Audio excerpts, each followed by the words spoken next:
দর্শক, আমরা দেখছিলাম মানিকগঞ্জের নবীন এবং প্রবীণ ভোটারদের নিয়ে একটি প্রতিবেদন। আমরা আবারও ফিরলাম জামালপুরে। চলছে সময় সংবাদের বিশেষ আয়োজন নির্বাচনের পথচলা।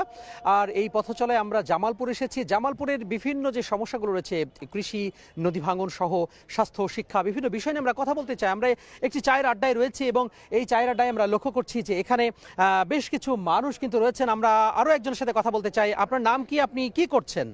নাম মোহাম্মদ মারিজ আহমেদ, আমি একজন ব্যবসায়ী। আচ্ছা, এই যে ব্যবসার ক্ষেত্রে আপনাদের নিরাপত্তা কেমন? এই কতদিন ধরে আপনি ব্যবসা করেন এবং কি কি সমস্যা রয়েছে আপনার এই সেক্টরে কাজ করতে গিয়ে? কি কি সমস্যার সম্মুখীন হয়েছেন আপনি? জি, আমি প্রায় 8 থেকে 10 বছর যাবৎ ব্যবসার সাথে জড়িত। তো আমাদের এখানে যে আমি স্থানীয় ব্যবসায়ী, এখানে ব্যবসা করি। আমাদের এই এলাকাটা হচ্ছে তেঁতুলিয়া, যেটা পৌরসভার 12 নং ওয়ার্ডের ভিতরে আছে।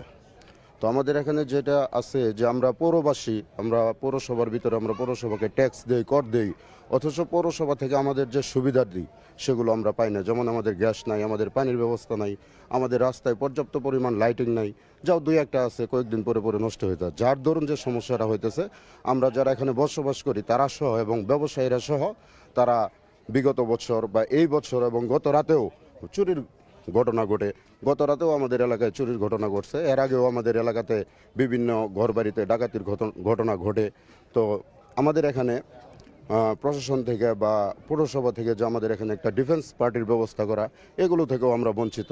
আমরা তো গ্যাস পানি থেকে তো বঞ্চিতই।